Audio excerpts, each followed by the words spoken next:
The book of Galatians chapter 4 and verse 16 says, am I therefore become your enemy because I tell you the truth? Truth is a new hate speech in the earth, especially if you come with the truth out of the Bible, right? Because this cuts down to the bone marrow. What you have is me speaking with the brother that came up with this ideology that people come from insects, right? Basically saying that the white man got in the position that he's in because of hard work and ingenuity, right? But once I corrected him, right, and he started to speak over the scriptures, right, I basically told him if he doesn't change and submit to the truth of the Bible, if he is an Israelite, which the verdict is still out on that, he's going to die here within the confines of America. Hey, and that's as truthful as I could tell him, right? That's rated G. It didn't even get rated XXX. And the sister overheard our discourse, and now she's basically telling me what, you know, she was all put by, and the camera went off, and you get to see it. Go ahead. Okay. Now, y'all's conversation, now you were right in a lot of things that you said. But the thing that kind of off-put me about it, and the thing that off-puts me about a lot of religion in general is when two people don't have the same views and when y'all don't agree, y'all will be like, well, if you don't go by the rule of what I believe in, then, you know, you're going to perish. And I feel like for a God who preaches eternal forgiveness and an eternal love and devotion, that's a bit extreme.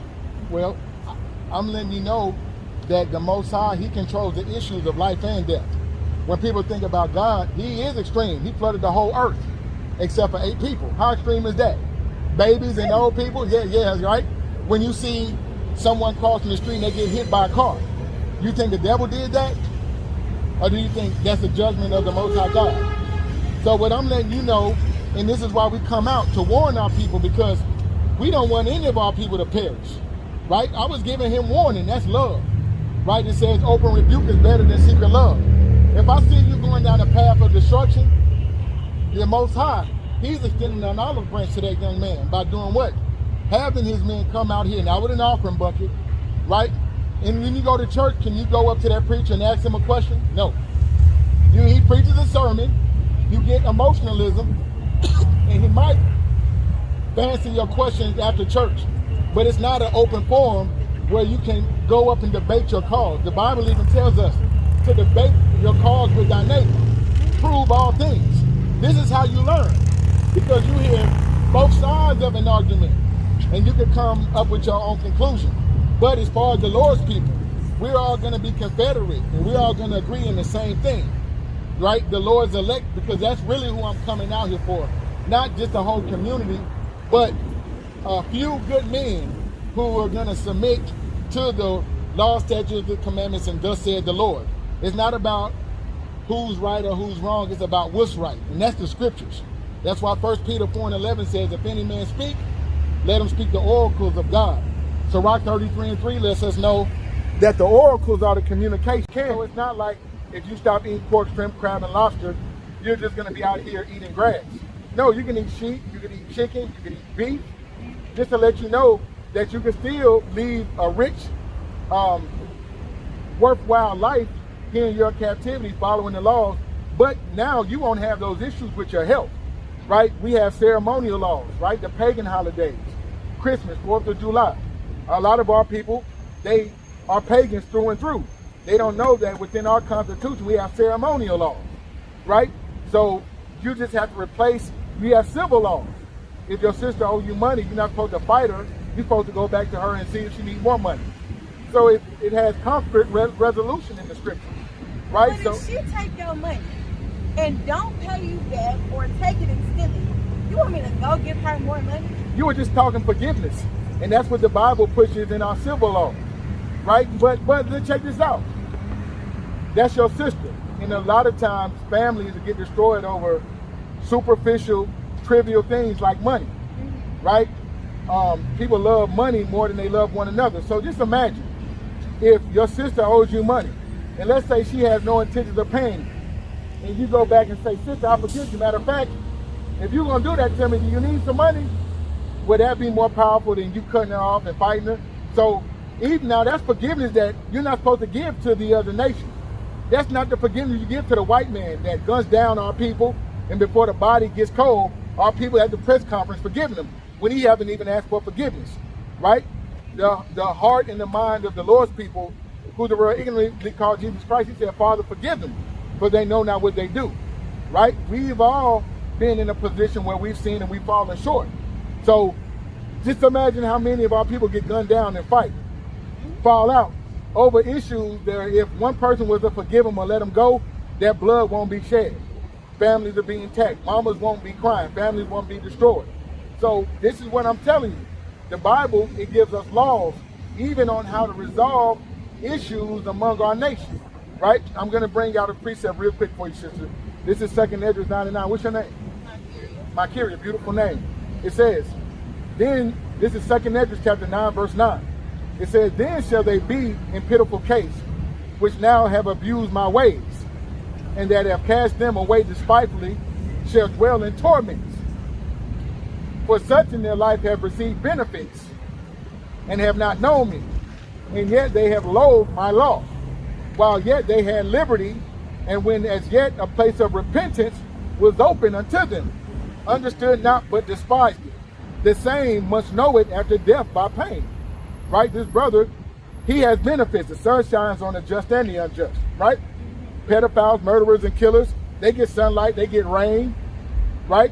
They get the activity of their limbs, they breathe oxygen, they get to be mobile within the society. So life is fair. Favor isn't fair. A minor altercation with A minor altercation because he was asking me questions and I had answers to the questions.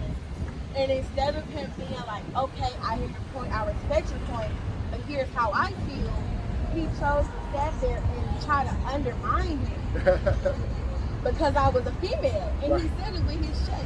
That because I was a female, what I said and what I know wasn't right. So he put air quotes on it that I said was very demeaning and undermining. Right. Well, as far as the order in the Bible, within the body of the congregation of men, women are supposed to keep silent, right? Because everything's supposed to be decent and in order. Now, do you have a man? You have a significant other? Not anymore. Okay. So if you're a single woman and you come up with sincere questions, we're supposed to deal with the general public because the Most High is dealing with not only men, not only with women. Now, if you come up and you have sincere questions, yes, brothers are supposed to deal with you as a sister, and they're supposed to answer you out of the scriptures. Now,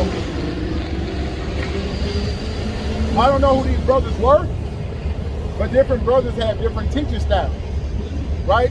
And my teaching style, I'll listen to sisters if you come up with the right spirit, but if a man is truly led by the spirit of Yahawah and Yahawah, the God of Abraham, Isaac, and Jacob, he's going to answer you out of the scriptures. And the scriptures does speak of order. 1 Corinthians 14:40 talks about let everything be done decently and in order. And 1 Corinthians 14:33 says God is not the author of confusion. A lot of times when men are up teaching, certain people will come up with foolish questions as per Titus 3:9. Some people will come up out of order. And if, like I said, they did rebuke you, I'm pretty sure they had a biblical explanation to do so, although I can't justify their actions or their behaviors because I wasn't there, right? But me, like I said, I'm hesitant to deal with females, and I'm telling you why, because a lot of times females bring emotionalism, they bring their feelings. And when you're dealing with the Bible, we deal with thus said the Lord. And the Bible tells the woman not to usurp authority over men, be in order under the men, as 1 Corinthians 11:3, we're your head.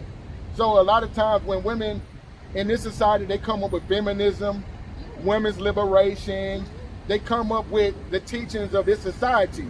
So when the men are standing in authority as austere men, running the show, a lot of women will poke their chest out and they feel like they should go tick for tack. And that's out of order. And that now, if you come up sincere with sincere questions, I'm sure brothers would deal with you. But the first thing, like for example, did you know within our laws, first, do you believe in the Bible? You have issues with it. I've read it, and it has some points here and there, but that's not my religion. Okay, well, the Bible doesn't push religion. That word religion comes from the Latin word religio, which means to hold back, bind, or restrain. This book actually sets you free. What's being taught within those churches, those brick and mortar 501c3 buildings, that's religion. You know, anything coming out of the Roman Catholic Church, Judaism, Christianity, Islam, anything coming out of the Vatican is religion. We come out not religion, but to give our people laws, statutes, and commandments. Like I said, 613 laws on how us being Israelites should govern ourselves in the land of our captivity in hopes of being redeemed out of this pitiful condition that we're in, right? I'm going to bring this out real quick in Jeremiah chapter 1, verse 5. Because you spoke on why would God create people or his creation that could go against his will. Because do you believe free will is a concept that's in the Bible? I believe free will is a concept that we're created with. All right. So I want to go into the scriptures real quick just to give you the understanding that free will is not a biblical concept. This is why we say, thy kingdom come, thy will be done in the Lord's Prayer. We say, Lord willing. If the Lord will, we'll do just as that. I'm going to bring that out in the book of James as well.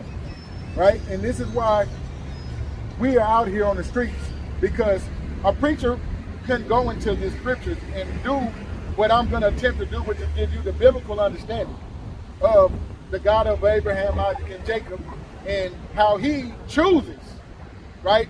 The sheep, he could choose the goat, he could choose you to be a vessel of honor or a vessel of dishonor, right? He can choose when you come into the knowledge. He rejects, he chooses. So I'm saying, so that's what I want to go into, the role of the chosen. This is the book of Jeremiah chapter 1, verse 5, and it reads, before I formed thee in the belly, I knew thee. And before thou camest forth out of the womb, I sanctified thee, and I ordained thee a prophet unto the nations. Right? So this is letting you know that before certain people were born, they were already pre-selected to serve the Most High on the right-hand side, or in righteousness.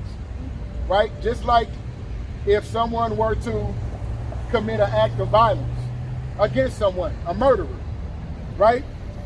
Did the Most High ordain that to happen?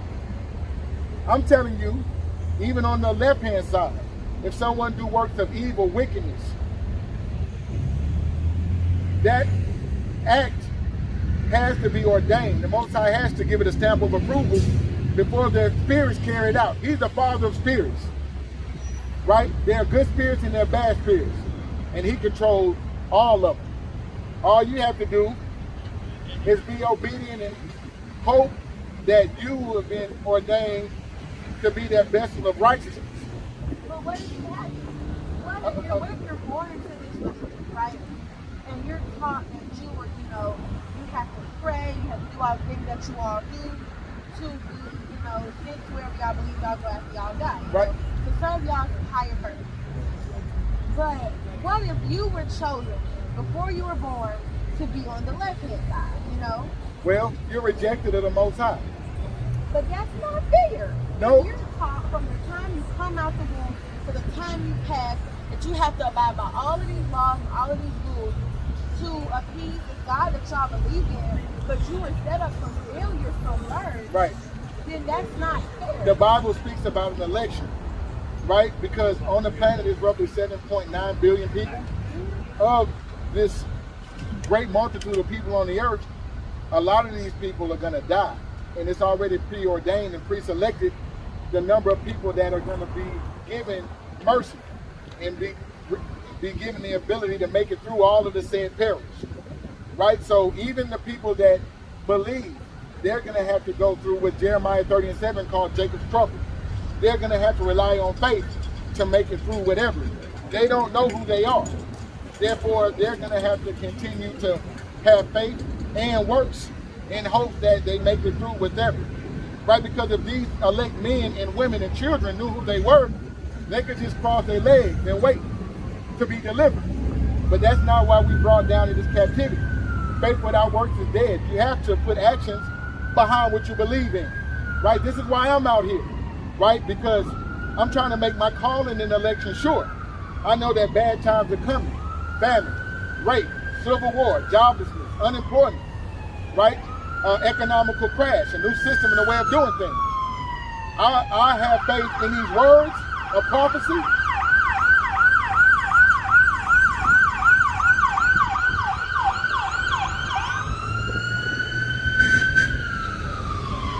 I have faith in the prophecy, and without faith, it says in the book of Hebrews, without faith, it's impossible to even get into this, because you're going to have faith in the words that are written, not only about the destruction, not only the lamentations, the mourning, the woe, the killings, the murders, but also the healing, right? The salvation, the redemption.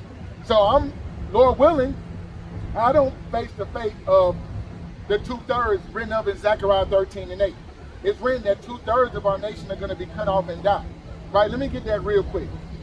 Right? After that, I'm going to go All ahead and right. have to go. All right. This is the book of Zechariah, chapter 13:8. Because what separates the Bible from any other school of thought or any other religion, so to speak, is prophecy. The Bible tells us how we got in this condition, why we're in this condition, and even how we're going to get out of it. It tells us that we're not going to be perpetually at the bottom of every facet in society, socially and economically. It tells us that our enemies will be recompensed. Even the enemies of our nation that don't want to get right, they're going to be taken out of the way, and a more better righteous society is going to be established with these righteous laws governing the society on even how you dress, right? You know you're supposed to have on a dress right now. This is last guy told me I was like a good boy because I had on leggings and a long shirt. See? She said that the last guy that she took offense with told her that she wasn't following the dress code. Because I had on some flared leggings and a turtle. All right, so you wanted, rather than say, you know what, brother, these are the laws that were made for me, from my God, you said, that's not my religion, and you didn't do anything to, not because they're not telling you what they want you to do. A lot of them perverts might want you to be around here showing your body, but they were telling you righteously cover yourself up, and you took offense with that. I didn't take offense, and I was covering. I had on leggings. Leggings come from waist to ankle, and I had on a turtleneck, which covers you from wrist to neck to torso. Right. I was completely covered. All right, wait. And he didn't want me to have on skirts and embroidered around the body. Well, no, not, you don't necessarily have to have on fringes, but let me bring, Deuteronomy 22:5, I can roughly paraphrase it. It tells our women that they should adorn themselves in modest apparel. Now, modest meaning apparel that doesn't provoke a man to lust. Now, what you have on now with your thighs out, showing your hips and stuff, in this society, that provokes men to lust. Even if you were to cover yourself up with a dress, certain men might get aroused by that, especially if you had a man. But this is the righteous dress code that are women. For example, Don't the Bible also say for men who actively lust over women unprovoked to tear out their eyes? Well, That's in the Bible too, though. well, lust begins in the heart and the mind, and we sin daily. You know, a lot of men aren't factors. So when they see women, especially in this society, they constantly are going off, right? Oh, hold on one second. Excuse me, brother. Where did you get those shorts? I think Cumberland. Okay, oh, I thought that was a beard of somebody with a mask. But, right, I thought it was a man with a beard.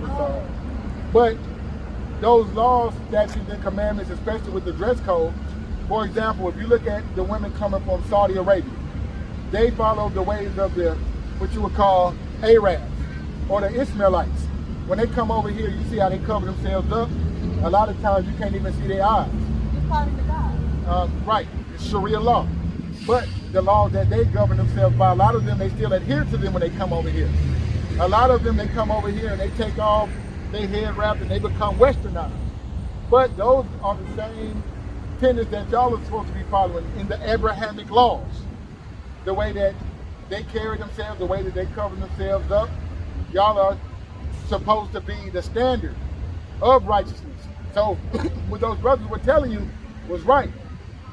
I understand that the white man, through his laws and his legislation, feminism, women's liberation, Gloria Steinem, Margaret Sanger, they've given women the ability to kill their babies wholesale. They give. I am pro-abortion because. She says she's pro-abortion. I am, with my whole chest and that. Because. So you're not pro-life, you're pro-death. I'm pro-choice. No, it's pro-death. It's pro-choice. Yeah, it's a euphemism that makes them feel good about going killing their babies. They call it pro-choice. It's a euphemism. So you're telling me you want a homeless crackhead living under I-85? So you're telling me you want a homeless crackhead woman living under I-85 with a penny to her name and a nickel bag of crack in her pocket to bring life into this world, who will inevitably face the same fate as her, if not worse? Hey, so you're trying to play God? If she's out here fucking, having sex, well, she needs to lay in the bed that she's made underneath that bridge and seek certain resources for her and that baby. Look, what about adoption? Why can't she get a baby for adoption? Right? Health problems. What do you mean? So what if it's not safe for your body to carry? All right, so what about abstinence? What about using some type of birth control before she even gets? What about being responsible? You said consensual. All pregnancies are consensual. 2 people, right? Okay. So why would, if it's 2 people? So Rape takes 2 people. no, but we're talking about that woman underneath the bridge that had consensual sex with a man. So if she took 2 to tango, why would she make the decision to kill the baby outside? You can still have sex and I want kids. Okay, I'm gonna bring this out because, hey sister, you got a lot of blood on your hands, and by you taking on that mentality, you're corrupting the mind of other women to think that committing that act of murder, right? And a lot of women that have abortions, you wouldn't believe the psychological issues. Have you had abortion? Okay. Would you have an abortion? Yes, I would. If I was not in the right place or the right mindset to take care of a child, I would. You have some women who are mentally extremely unstable. Them the ones who shake their babies to death, put their babies in a bathtub with the water. That's the extreme conditions. That's less than 0.5% of the women out here having sex. That's one in every when they go to the birth control, when they go to Planned Parenthood and go to kill their baby and sacrifice them, what they do is they have a questionnaire on why they are choosing to abort their pregnancy, and most of them use the excuse of they're not financially ready to take care of the responsibility. It's not they're not mentally ready to take care of the baby. It's just they want to continue to go out in life and experience their youth and continue in their whoredom, right? This is the book of Job, chapter 31 and verse 15. It says, did not he that made me in the womb make him? And did not one fashion us in the womb? Right? So it's letting you know that the Most High, he's the one that fashioned us in the womb. Right? So if he ordained for that baby to be formed within your stomach, how can you make the decision to take that spirit out as if you're the father of spirits? Right? I'm asking. You don't have to. Women have to carry it. And until you have one, I've never had one, but until you have one, you can't speak on what they like. No. Where does the baby come from?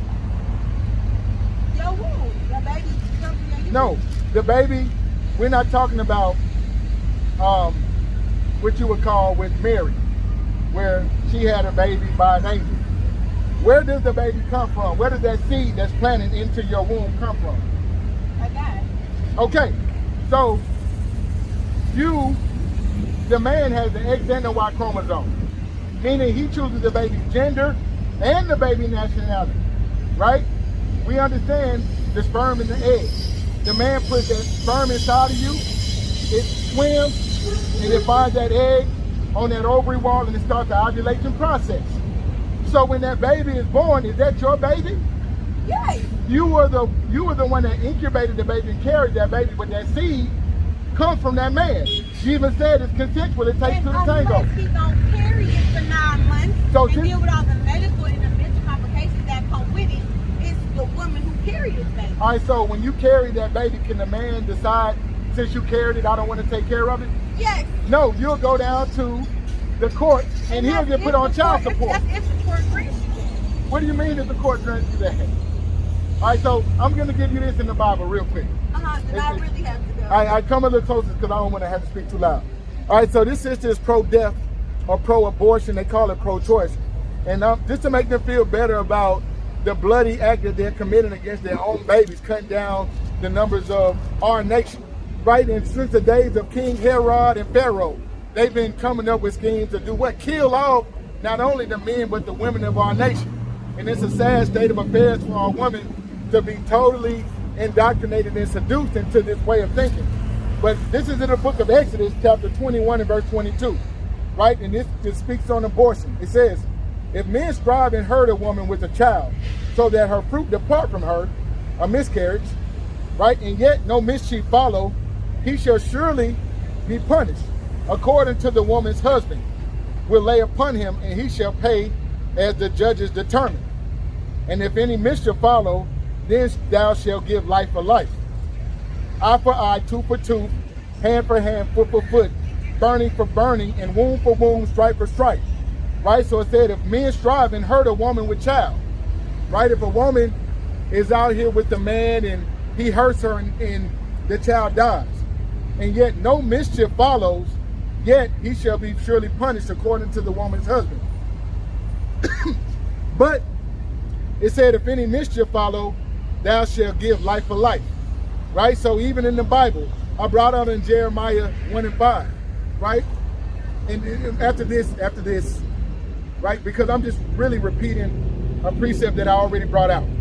This is Jeremiah 1 and 5. It says, before I formed thee in the belly, I knew thee. So it's something in the Bible called reincarnation, which is a compound word. Re meaning back, incarnation is the flesh. What comes back into the flesh, sister? The spirit, right? Because when I'm looking at you, it's just a vessel. The true essence of who you are is the spirit that dwells within you, right? It says, Jeremiah 1 and 5, before I formed thee in the belly, I knew thee. And before thou camest forth out of the womb, I sanctified thee, and I ordained thee a prophet unto the nations. So that spirit that the Most High allowed beautifully to be made and crafted in your body, right? The Most High ordained for that spirit to come back. And it's not up to a man, because if a man say, if you want to keep the baby, there's a lot of wicked men in this society, right? On some narcissistic shit, they might be showing you love until you're pregnant. Then they might start ghosting you. They might encourage you to go get the abortion because they're not ready to be fathers. And I'm telling you that these men are wicked as well in this society by getting this woman to terminate her pregnancy because you're not ready. I would encourage men to lay in the bed, right? Everyone loves sex, but sex, although it's pleasurable, it's meant for procreation, right? Just like condoms, birth control, that's anti-biblical. The purpose of sex is to bring forth children. That's why in the Bible, God told us to do what? Be fruitful and multiply. We don't die, we multiply. So as you go out into this world, I hope that the Most High works on your heart and your mind, and you stop propagating that message of our enemies to leave forth that option, right? You can use abstinence, you can use protection, you can use adoption. There are other alternatives outside of killing the baby, which is murder in the Bible. It's blood on your hand. And do some research on the women that have testimonies on the psychological issues and the nightmares that they're having after they've done this horrible act of killing off their babies. Hey, and that's a wicked bitch you just saw. That's one shameless, wicked bitch. And I'm pretty sure there are no men out here jumping out of the window to lay down with her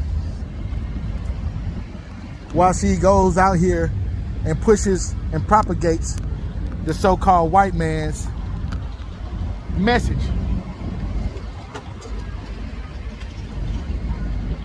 Right? And usually the women that are the starch feminists, the women that get into that Gloria Steinem women's liberation, they are unattractive. Men wouldn't lay down with them and touch them with a 10-foot pole. They hate men. That's why they are going out of their way to do what? Go against the patriarchy. God put it in our spirit to be fruitful and multiply. Have sex and a lot of it. Right? The Bible is a polygamous document that pushes not only men having wives, but multiple wives, concubines. And now in this society, women, they come up with these ideas that, hey, they're equal to men. Not only are they think they're equal with men, they want to compete with men. And then they come across the prophets with their chest poked out, trying to usurp authority over us, as they've been trained by the so-called white man, who was the devil that the Bible speaks of, Esau Edom. But that's what I'm going to do, bring out some more precepts to